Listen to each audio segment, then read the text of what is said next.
Hey everybody, my name is Lawrence Hunter. I'm a retired police captain from Connecticut, and I have been asked to give my analysis about this second attempt on President Trump's, former President Trump's life.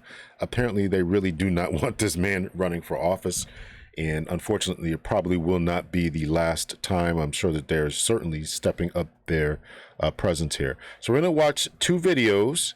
They're going to watch them back to back, and I want you to pay attention to the close word of this man right here on the screen, in the center of the screen here.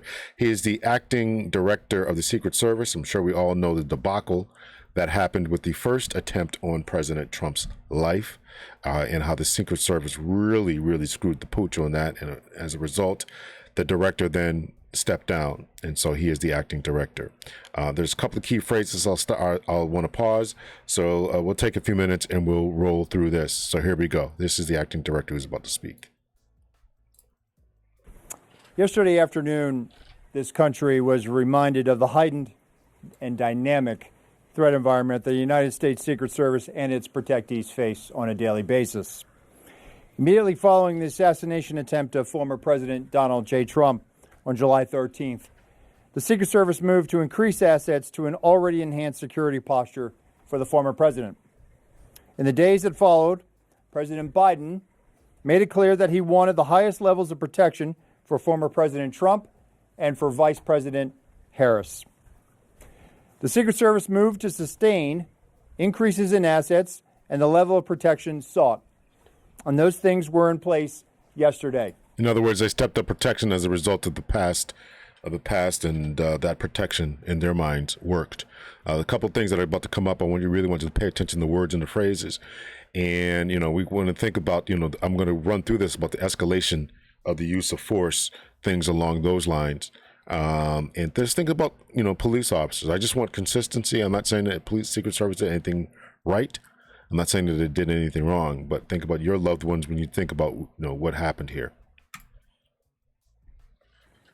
At approximately 1:30 p.m., former President Trump was playing golf during an off-the-record movement to the Trump International Golf Course. A Secret Service advance agent supporting the front edge of the agency's layered approach to protection encountered an individual attempting to secrete himself in the woodline. This happened, the alleged gunman was on the public side of the fence near the sixth green. A layered approach of security is integral to the Secret Service's protective methodologies, and it's also the key to our success. As former President Trump was moving through the fifth fairway across the course and out of sight of the sixth green, the agent, who was visually sweeping the area of the sixth green, saw the subject armed with what he perceived to be a rifle and immediately discharged his firearm. The subject, who did not have line of sight to the former president, fled the scene. He did not fire or get off any shots at our agent. So that's important what he just said there. So the president was on the fifth green, about to go to the sixth green, out of line of sight, and the agent saw what he believed to be somebody with a gun, and then immediately opened fire. The suspect then was unable to return fire or never fired at all. So again, we're going to discuss use of force policies and all that.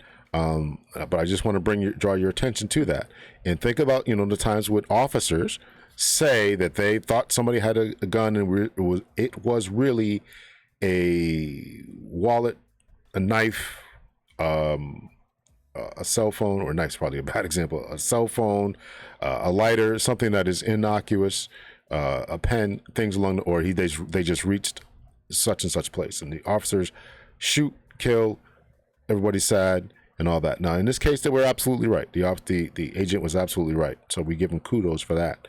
But I'm talking about a consistency of standard here. So these are just my thoughts and my opinions, right? I'm just talking about, what is, and when we talk about use of force policies and all that. So here we go. With reports of gunfire, the former president's close protection detail immediately evacuated the president to a safe location. The protective methodologies of the Secret Service were effective yesterday. The former president's protective apparatus allowed for the early identification of the threat and led to a safe evacuation. The increased assets directed by President Biden were in place yesterday. These included the counter-sniper team elements, counter-surveillance agents on the exterior, counter-assault teams partnered with local tactical assets from the Palm Beach County Sheriff's Office, and counter-unmanned aerial system elements. All of these entities were present yesterday. And while all of these assets were in place, as I've said publicly, we must satisfy the basic requirements of the Secret Service's protective methodologies. In partnership with local law enforcement, we did just that. And the agents' hypervigilance and the detailed swift action was textbook. And I commend them and our partners for an exemplary response in keeping former President Trump safe. And I will tell you, having served in local law enforcement in Palm Beach County, I can state that I am tremendously impressed and appreciative for all of the efforts of the Palm Beach County Sheriff's Office and Sheriff Schneider with the Martin County Sheriff's Office. But what was critical to this was the quick reaction, the response, the hypervigilance of the men and women of the United States Secret Service, who since July 13th have been rising to meet an unprecedented and hyper-dynamic threat environment. And they are rising to this moment, and I could not be more proud of them and the way they have executed, not only yesterday, but what they're doing today and what they are doing tomorrow and what they will always do because it is their duty. Thank you. Okay, so that was the director there. He gave a very rousing speech at the end there. So what I was going to play, and I don't think I'm going to do it right now. So this is the FBI chief of station, for lack of better terms. I'll let him introduce. I don't want to get his title wrong. Good afternoon. For a quick introduction, my name is Jeffrey Veltri, FBI Special Agent in charge for the Miami Field Office. Okay, Miami Field Office. So I'm not going to play his, but this is on Forbes. It's breaking news, uploaded an hour ago, and they walk through the what they've been finding out. I guess he's left numerous devices, cell phones, tablets, whatever they're calling devices, in different locations where he has lived. They run through different places that they are investigating. They have teams in Hawaii, teams in other places going through his materials. They've collected a number of items of evidence, including ceramics and other items. So I'm sure that they're going to give us. This is just a brief thing about what they're doing, the search warrants that are in effect and what they're going through right now. So they deployed people from Quantico, the specialists, who are going to fly all over the country and try to figure out who this guy is, what he was doing, going through his cell phone records, going through his social media posts, going through the former places of employment, talking to his former bosses, former employees, family members, co-workers, and all that. So they're gonna do a full scope of investigation, see if this is a lone gunman, was he just some unhinged person, or is he part of a network that they have to be scared about. So let's go. So let me now, if we remember, I want to be consistent here. So this is the Department of Homeland Security. You can go on the website DHS. Excuse me. And you can go through, this was updated February 6th. Now, I'm assuming, I wanted to play something that the acting director of the Secret Service, which falls under the Homeland Security, I wanted to play something that I heard, and I can't seem to find it, but he's talked about stepping up and going from reactive to proactive, essentially. That's not the exact phrase that he used. And I'm saying that because I kind of find that to be a little bit troubling. When we talk about, our rights to be free as citizens, as well as, there's always going to be this balance of public safety versus personal freedom. That is something that we talk about in criminal justice all the time. Personal safety versus, your freedoms, safety versus freedoms. So in particular, we talk about homeland security, terrorist threats, things along those lines. And for the record, I'm claiming fair use as a college professor and all that, so I'm claiming fair use of all the stuff that I just played. So this is an update on the policy of the use of force. Now, the use of force comes from Graham v. Connor and all that. That was a court case decided in the 1980s, declaring, when and where and how police officers can use force and how much force would be justified until it extends into excessive use of force. And I'm just wondering, I'm just wondering that there's shots being fired by the Secret Service agent when the president was not in the line of sight. When the president, he could have just called in and said, "Hey, hold the president there. I got something suspicious going on." But it seems as if he just started blasting rounds. That's what the former director, the acting director, just said. So when we roll through this, and I'm not going to read the entire policy, but the purpose is, just to create a standard of use of force. This is an introduction. This is all standard. Almost every police department, federal agency will have something that looks along this line of purpose. Use standard of use of force, the general statement, discussion, Fourth Amendment, reasonableness. That's what I just talked about, Graham v. Connor. The Supreme Court has ruled that all claims that law enforcement officers have used excessive force, or deadly or not, in the course of an arrest, investigatory stop, or other seizure of a free citizen should be analyzed under the Fourth Amendment in its reasonableness standard. This standard is objective one, and in the context of use of force policy and practice is often referred to as objective reasonableness. In other words, when an officer uses force, no matter how much force it is, whether they fire their weapon, whether they release a dog on someone, whether they use a taser, OC spray, that oil or resin capsicum spray, or they use sound devices, or they hit somebody with their police car, or they hit somebody with their fist, or whatever they're using, it's going to be judged under what the officer knew at the time that they knew it, how much force was being applied by someone else, were they trying to escape, and would a similar officer, given the same facts and circumstances, do what they would have done. Those are the basic tenets of what we're looking for as reasonableness. And if another officer, if you think about Derek Chauvin in the situation that happened in Minneapolis, almost every police officer in the country said, "There's no way that I'm going to put my knee on somebody's neck for over 9 minutes." Right. So that was just an unreasonable application of the use of force. That is essentially what this is saying. And when they talk about this, the Fourth Amendment, right? So when they talk about it being ruled, right, one of the major standards of that is a court case called Graham versus Connor. In fact, here it is, Graham, right here. And so you can read through all this. You can pause it right here, read through all this if you like. But this is the standard that they're talking about, right? So general principles, right? So respect for human life. That's what this is, right? Remember, this comes from the Department of Homeland Security, and under them falls the Secret Service, right? So you have to respect human life. They have to first try to de-escalate. That means to ensure the DHS law enforcement officers are proficient in the variety of techniques that can aid them in appropriately resolving an encounter. Components shall provide use of force training that includes de-escalation tactics and techniques. Use of safe tactics. Additional considerations, DHS law enforcement officers are permitted to use force that is objectively reasonable in light of the totality of circumstances. What the heck is totality of circumstances? Everything I just said. What did the officer know? How much force is being applied? What was the crime being committed? Would another officer have done this? Or what's in their pocket? Is there any other methods, right? When we look at de-escalation, is there anything else that they could have done in order to not use any type of force? Sicking a canine on someone, using a takedown technique, a punch to the face. What should they have done in order to avoid using any type of force, if possible, right? Sometimes things that happen so fast, you have no other choice but to react. DHS law enforcement do not have a duty to retreat or to retreat to avoid the reasonable use of force, nor are they required to wait for an attack before using reasonable force to stop a threat. That's important. Police officers, almost every police office department will have some similar verbiage to this. But we also know now that, how imminent was this attack if the president's not even in the line of sight?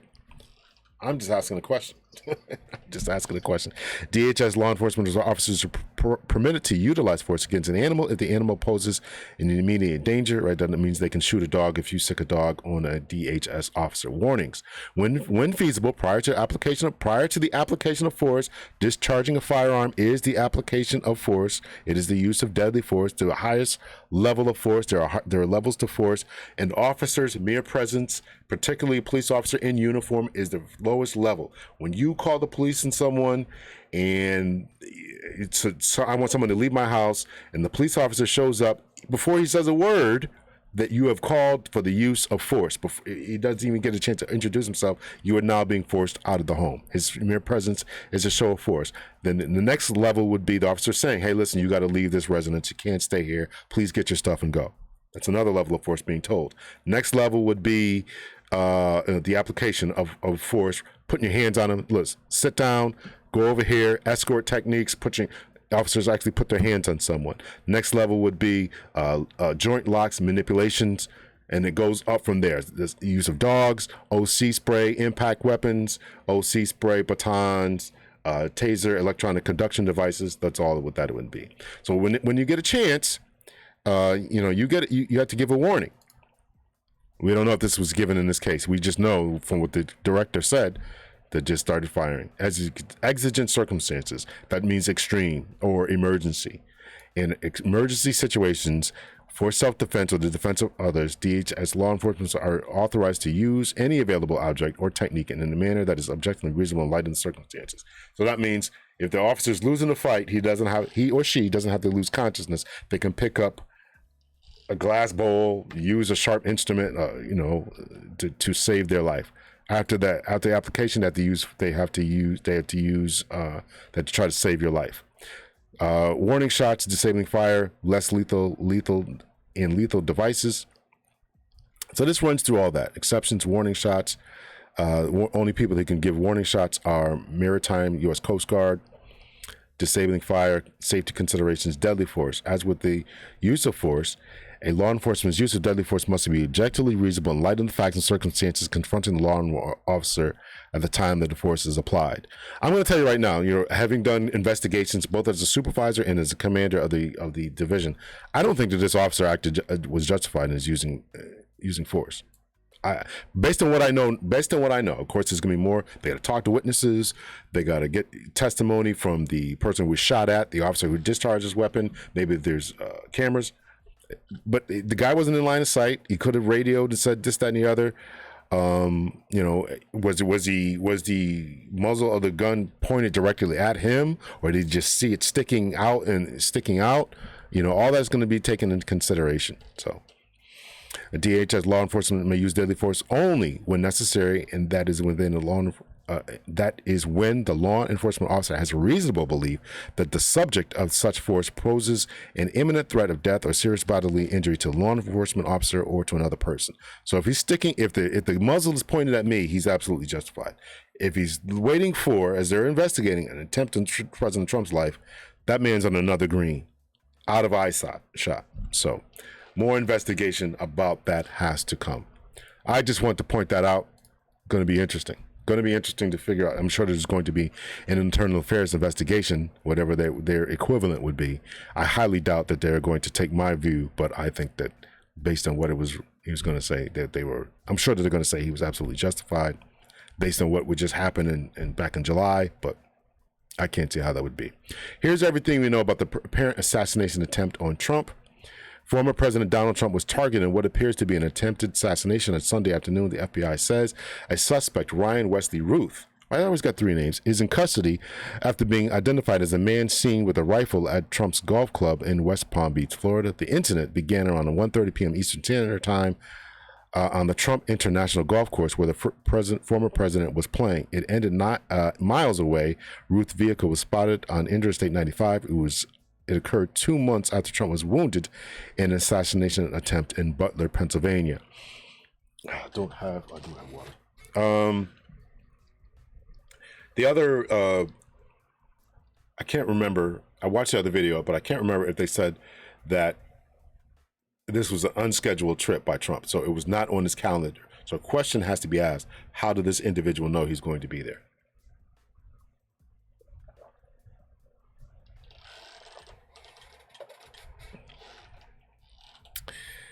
The ongoing investigation, Palm Beach, Florida. Rick Bradshaw said Monday that the security plan for Trump worked as it should have. What we did yesterday proves that the system can work because the suspect didn't even get close to getting a round off, and we apprehended him and brought him to justice. U.S. Secret Service Acting Director Ronald Rowe said the suspect never even had line of sight of Trump. I don't, listen. I'm just bringing this up because officers are often scrutinized about police officers shooting at people who were mentally ill. Police officers shooting at people who had Rubik's cube in their hand, wallets, cell phones, etc., etc. I'm sure that they're going to find that this man did what he had to do and was right, particularly based on July, but it doesn't seem like it's fair to me. But I'm not trying to get anybody in trouble. I'm just pointing out what occurred. It's unclear how long the suspect was in Florida, but it does appear he acted alone, said FBI Special Agent in Charge Jeffrey B. Veltri. Bradshaw told reporters that Trump called him Sunday to thank him for everything the authorities did. Ruth appeared in the federal courtroom in West Palm Beach on Monday, where he was charged with 2 gun-related offenses: possession of a firearm as a convicted felon and possession of a firearm with an obliterated serial number. Listen, this is gonna be a problem, right? FBI is really gonna have to dig into this, and nobody wants to have this conversation about gun laws and stuff. But convicted felons are running around with guns, and they're obliterating serial numbers, which is not an easy task. It's not an easy task. Ruth, who was represented by a federal public defender, told federal judge Ryan McCabe that he has no savings to pay for his defense. Wearing a blue prison jumpsuit and shackles, he also said he has a 25-year-old son. This guy's in his 50s, right? Did they say his age? Did they say his age? Wrestling Ryan Ruth, they didn't say his age. I think he's in his 50s. 53, 54, something like that. Agreeing with the prosecutor's request, the judge ordered Ruth to remain in custody until a formal arraignment on September 30th. I'm not sure how I feel about that either. I'm not a lawyer, though. Ruth's cell phone provider offered data suggesting that he had been near the golf course for nearly 12 hours, according to the court document. This is more problems. If this was an unscheduled stop, why was he there for 12 hours? Secret Service agents spotted a gun. As Trump moved through the golf course on Sunday, so did a bubble of security that the Secret Service extends around him. An agent who was ahead of Trump on the course was able to spot this rifle sticking out of the fence and immediately engage that individual, at which time the individual took off, Sheriff Bradshaw said. It's interesting language, but we now know that he shot at him. The weapon was spotted in the area of the golf course where 3 holes, 5, 6, and 7, turn a corner close to intersection where 2 large roads meet, South Congress Ave and Summit Boulevard. From his vantage point, the suspect could view the 2 holes on the golf course, he said. Agents fired at the suspect. U.S. Secret Service personnel fired 4 to 6 rounds as they shot at the suspect from a long distance, said FBI Special Agent in Charge Raphael Burrows. The suspect fled in the car and headed toward I-95 less than 2 miles east. In the bushes where the guy was is an AK-47 style rifle with a scope, 2 backpacks where he hung on a fence and that had a ceramic tile in them, and a GoPro camera. Bradshaw said, noting that the suspect was seemingly intent on filming what took place. Everybody got to put everything on social media. The weapon was identified as an SKS style rifle. Its design slightly predates the AK-47, according to the criminal complaint against Ruth. Both guns use the same 7.62 x 399 millimeter rounds, and the SKS was probably notably used by the Viet Cong snipers in the Vietnam War, according to the Violence Policy Center. The center adds that the SKS-style gun was used in 2 high-profile attacks in the past decade, one in the baseball field where members of Congress played in 2017, and another, a Planned Parenthood clinic in Colorado, 2015. The June 2017 attack in congressional baseball game practice in Alexandria, Virginia, left 5 wounded, including then House Majority Whip Steve Scalise and 2 Capitol Police officers. At the time of Sunday's encounter, Trump was 1 or 2 holes away, probably between 300 and 500 yards from the suspect's location, Bradshaw said. But with a rifle and scope like that, that's not a long distance, he said. Photos from the scene depicted what looks like to be an impoverished sniper's nest with backpacks hung on next to him on the fence with a space in between them. The placement of ceramic tiles suggests the suspect likely intended to provide armor against incoming gunfire. A witness took a picture of the suspect's plate. I'm not going to read that. Ruth is a former Trump supporter. Ruth spent much of his adulthood in North Carolina, moving to Hawaii in 2018. He owns a business that builds portable storage units in tiny homes in Oahu. His digital footprint depicts Ruth as a disillusioned former Trump supporter who backs Ukraine in its war against Russia. Ruth has an extended criminal history, including conviction of a felony, possession 2022, public records, and they go through all that. Trump, Harris, and Biden respond, yada, yada. Okay, so that's that. So let me know your thoughts and your opinions about that story. I'm not going to bore you too much longer. This is going on far long enough, but I do want to play. I got my name in the newspaper here, so I want to kind of go through that. So this comes from the Sun Sentinel, Crime of Public Safety. You have to be logged in. You cannot just go to this and get this, so you have to have an account. But I fortunately was given access to this. Thank you to them. Should you subscribe or something? You have access to this article thanks to someone you know.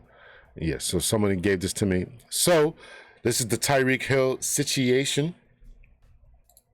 I'm trying to get this on camera here. I got to take a screenshot of this. Tyreek Hill. I'm going to take a picture here, screenshot for the. Okay. All right, so here we go. Let's see. Let's try to get this a little bit. The Miami-Dade police officer who was put on a desk after an aggressive confrontation with Miami Dolphin Tyreek Hill on Sunday wants his assignments back and is asking for a full investigation, his lawyer said Tuesday. I do think that he should be reinstated. I think that this is a political move because the higher-ups, the people who pay the bills, right, the shot callers for the Miami Dolphins, made some phone calls to the chief of police and or the mayor's office in Miami and said, what's going on? Why is your cop acting like this? So they had a knee-jerk reaction and then placed this guy on administrative leave without having done any type of investigation. I think that was wrong, and I think that he should be reinstated, right? Their statement comes amid a growing controversy over officers' actions that day that has reached a national prominence after body camera footage was released on Monday. Critics have cited the footage as an example of hostile police interactions Black men in America face every day, while supporters of police argued Hill started the conflict by acting in a confrontational manner and refusing to follow orders. So were police officers overly aggressive or just following their training? Two law enforcement use of force experts who reviewed the body camera footage spoke at the South Florida Sun Sentinel over what went wrong. Look at this. Who is this guy? Dr. Lawrence Hunter, a retired I can't even highlight this. What's up with that? A retired police captain from Connecticut who commanded the Internal Affairs and Training Divisions, saw the officer's actions as justified based on Hill's refusal to obey commands, while Dr. Roy Taylor, chief of the Capitol Special Police in Raleigh, North Carolina, agreed that Hill's behavior escalated the situation, but felt that the officer's actions were overly aggressive for what had been a simple traffic ticket. It is my assumption that Dr. Taylor has been in law enforcement for quite some time. Therefore, I give a lot of respect and deference to those who've actually worn the badge. I do not.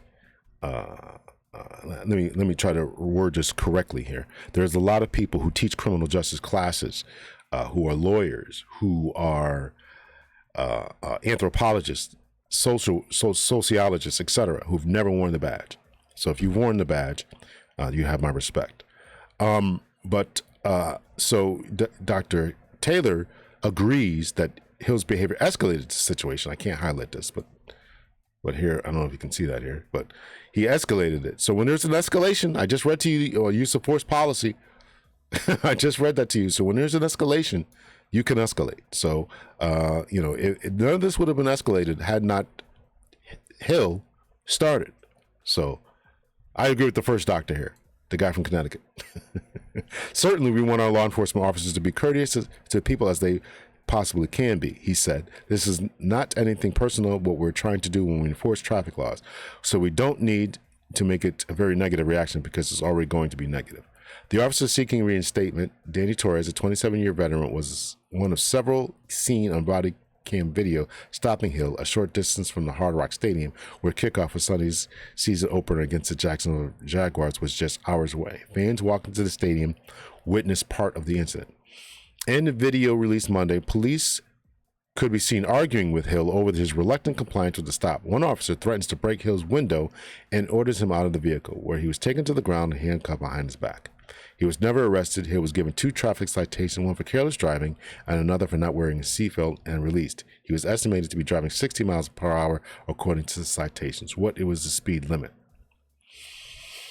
We urge all parties to refrain from making public statements that may misrepresent our client's actions and mislead the public about Mr. Hill's detainment, said attorney Ignacio Alvarez, representing Torres. Oh, what happened here? I didn't do that. Representing Torres.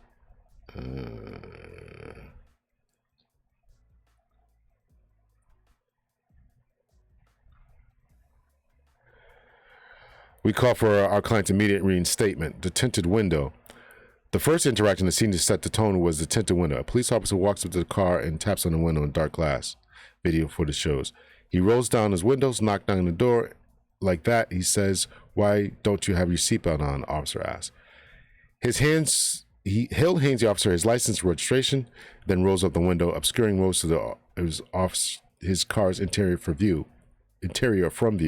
The officer knocks on it again. "Keep your window down," he orders, but Hill does not comply. He just rolls the window down, only a crack. "Keep your window down or I'm going to get you out of the car. As a matter of fact, get out of the car," he says. A second officer chimes in, "I'm going to break that freaking window." Experts' opinion diverged slightly on whether Hill should have rolled his window down right away. They both agreed the tinted window represented a possible danger to officers. Taylor said that Hill was not under any legal obligation to roll his window down, but not complying set a hostile tone for the interaction. And set a hostile tone, I agree with that. And if he doesn't comply, you're going to get him out the car. Because I can't see. It's a tinted window, I can't see in the car. You could be in there assembling the gun. I don't know what you're doing in there. So you got to get out of the car now. Again, this is simply a speeding ticket, he said, referencing the officer who then threatened to break the window. He should have just returned to the motorcycle and written a ticket. I'm going to disagree with Dr. Hill on that one. I'm not returning to any car when I don't have control of the scene. I'm not returning to any car where I don't have control of the scene. Officers know that when you don't have control of the scene, this is what emboldens police officers, emboldens citizens to continue to act belligerently, to continue to disobey and defy orders. And so therefore, I absolutely agree that you got to take control of the situation, and somebody's not going to listen. It's not just about giving a ticket. So I totally think that Dr. Taylor is wrong in his assessment about this. Again, this is simply a speeding ticket, he said, referencing the officer who threatened to break the window. He should have just returned to the car and written a ticket. Still, Taylor added, a lot of officers were killed already this year. Some officers shot in the line of duty. Obviously, they're conscious of their own safety and asking people to do things maybe the person doesn't have to do. Not only we're talking about this year, this is part of standard training that officers see body cam footage, dash cam footage of officers not taking control of scenes and situations, and when they don't have control, then that emboldens someone else to take control, and they're going to take control, or they could take control through the use of firearms. So no, I disagree with Taylor's sentiments there. Hunter, who has worked as a traffic cop during his midnight shifts, argued that the officer had a right to demand that Hill lower his window, and that Hill's attitude was immediately confrontational when he said, "Don't knock on my window." Yeah, I agree with that Hunter guy. A confrontational attitude is going to respond with a confrontational attitude, he said, opening the door. In seconds, a tense conversation over speeding ticket turned to a dramatic takedown and handcuffing in the middle of the street. After Hill fails to roll his window fully down, an officer opens his window, ordering him to get out, the footage shows. He moves as if to get out when the same officer leans forward, puts his hand on Hill's neck, and pulls him out of the car. "Get out," he yells. 2 officers then take Hill to the ground, one kneeling on his back. Taylor said the decision to pull Hill out of the car was excessive for something as minor as I'm going to guess that Taylor has not been an officer. I'm going to guess that he might be some lawyer or some police doctor or something like that, or somebody. I don't know his background, but he sounds to me like somebody who hasn't actually done the job. That's what it sounds like to me. Really, there was no reasonable suspicion or probable cause. There was another crime in process. No reason to take him out of the car and handcuff him, he said, describing it as an example of the contempt of cop. You're not following what I say, so I'm going to exert my authority over you because you're not obeying what I'm telling you to do. Clearly, this is a guy who never worn the uniform. I'm going to go out on a limb and say this man has never worn the badge. Reasonable suspicion, probable cause. The contempt that they're showing, the fact that officers had to take control, the fact that we can get you. There's 2 case laws. I think one is Maryland versus Wilson, another one something Weingarten or something like that versus somebody about officers can ask people to get out of the car. You have the right to look into the car. You have the right to protect your safety. I don't know what this guy. With all due respect to the doctor, I don't know what he's talking about. I'm going to guess he's never done this a day in his life. Hunter also saw the move as a power play, but disagreed over its necessity. He said the officers had a right to do so in order to gain control of the situation, particularly because they didn't know what was in the car, like guns or drugs, or if Hill was dangerous, referring to him as a no person, right? He's an uncooperative person. That's what I meant by that. Officers have been harmed by individuals who try to control motor vehicle stops like that, he said. The training is officers have to control the situation. Yeah, sounds like this guy actually did the job. Teammates detained, confronted. As Hill gets taken to the ground, his teammates and other bystanders stop to witness the interaction. The officers confront one of Hill's teammates, footage shows, who pulled over just ahead of where Hill is handcuffed, one of them filming on his cell phone. One officer yells for him to move and demands to see his driver's license. Meanwhile, another of Hill's teammates, Kalis Campbell, gets handcuffed after officers order him away from the scene. The issue of whether people can film the police is particularly relevant in Florida, where a new state law that went into effect in July creates a 25-foot buffer that prevents people from harassing police officers, firefighters, and emergency personnel when they are working. Some critics have argued that the law makes it harder for people to film police officers during encounters and hold them accountable. You can still film from 25 feet away. Cameras do have zoom on them, in case you didn't know that. Were the steps taken in Hill's case necessary for officer safety or an attempt to shield interaction from the public? Taylor said the officers had a right to tell his teammates to stay back for safety reasons, but it didn't appear that they were close enough to interfere with the scene in any way. Instead, telling the teammates to leave or handcuffing them, officers could have told them to stay in a reasonable distance away, signing on their own to ensure people follow orders. This guy's just trying to be nice to everybody. Dr. Taylor is. These guys, if you watch the video, people are standing in the street. They're illegally parked. It's a busy roadway. You can't have that. You already got people stopping and staring, rubbernecking and all that. I don't know what this. You got to wear the badge. Looking at it from an officer's point of view, that would be their safety, Taylor said. You've got these big guys walking up behind you. You don't know if they're going to attack you. They could have been doing it for other reasons, but that's their reasons. But that's what their reasons should have been, and that's what their reason was. They don't know what these guys are doing. Get away from me. Step back. Stay in the sidewalk. Don't park your car illegally. Yada yada. Hunter said the officer's actions were entirely justified. As a cop himself, he dealt with multiple times when people were calling family members and friends for support during traffic stops, a move that interferes with the interaction and puts officers' safety at risk. This happens every single day at motor vehicle stops all the time, Hunter said. People call their parents, their boyfriend, their girlfriend, their spouse. Many times they call their friends and, yes, gang members to try to intimidate police. If we allow this for a member of the Miami Dolphins, mother to show up, teammates to show up, what's to stop ordinary citizens? What if it wasn't Tyreek Hill? The question of whether Hill would have received different treatment had been an ordinary citizen has emerged repeatedly following the incident. Hill himself asked the question after the game, what if I wasn't Tyreek Hill? The same question lingers as people debate the discipline imposed on the officer. Hunter feels that the outcome would look different had officers pulled over an ordinary person that day. Someone of prominence would have been